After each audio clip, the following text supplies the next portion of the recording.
एक बार की बात है। एक लड़का एक बुजुर्ग बाबा के पास जाता है। वह लड़का अपनी जिंदगी में बहुत परेशान था। घर की सारी जिम्मेदारियां उसी पर थी और इसी वजह से वह अपने आप को भी ज्यादा टाइम नहीं दे पाता था और बस दिन रात काम किया करता था। वो उसके दोस्तों और उसके फैमिली वालों को भी टाइम नहीं दे पाता था।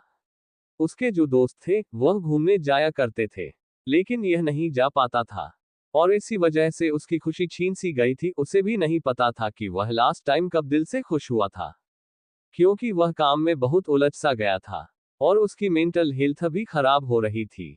तो एक दिन वह एक बुजुर्ग बाबा के पास जाता है और उन्हें ये सारी बातें बताता है कि मैं बहुत परेशान रहने लगा हूँ, खुद को भी टाइम नहीं दे पा रहा हूँ और जब मैं खुद के लिए टाइम निकालने का सोचता हूँ तो मुझे अपनी जिम्मेदारियां याद आ जाती है। मैं पागल सा हो गया हूँ। अब आप ही मुझे कोई रास्ता बताए। वह बुजुर्ग बाबा उस लड़के को कल नदी के पास आने के लिए बोलते हैं। ये लड़का जब कल नदी के पास जाता है तो देखता है कि वह बुजुर्ग बाबा पहले से ही उसका इंतजार कर रहे थे। लड़का बाबा से कहता है कि बताए बाबा, अब मुझे क्या करना है। तो बुजुर्ग बाबा उस लड़के से कहते हैं कि बताता हूँ, लेकिन पहले हमें नदी की उस साइड में जाना है। मतलब नदी की उस किनारे पर जाने के बाद मैं तुम्हें बताऊंगा कि तुम्हें क्या करना चाहिए। लड़के को उनकी बात समझ नहीं आई कि नदी के उस किनारे पर जाने के बाद ही क्यों बताना है। लेकिन फिर भी लड़के ने बाबा से कहा, चलिए फिर हम नदी पार करके नदी के उस किनारे पर चले जाते हैं। तभी बाबा ने उससे कहा, ऐसे नहीं, हम उसे किनारे पर तब जाएंगे जब इस नदी का पूरा पानी सूख जाएगा। जब इस नदी की जमीन दिखनी शुरू हो जाएगी, तब हम दोनों इस नदी में से चलते हुए नदी को पार करके उस साइड में जाएंगे।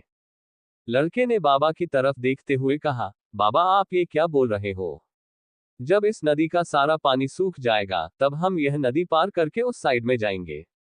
तो शायद ऐसा कभी नहीं होगा, पर हम उस साइड में जा ही नहीं पाएंगे।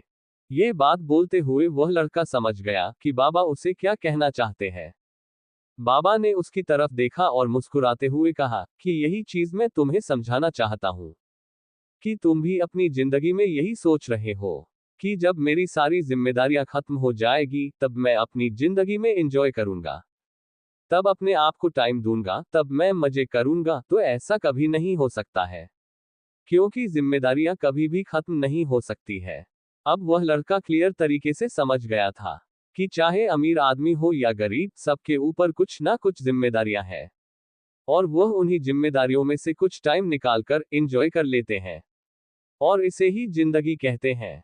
अगर आपको स्टोरी अच्छी लगी हो तो लाइक, कमेंट और चैनल को सब्सक्राइब जरूर करें। धन्यवाद।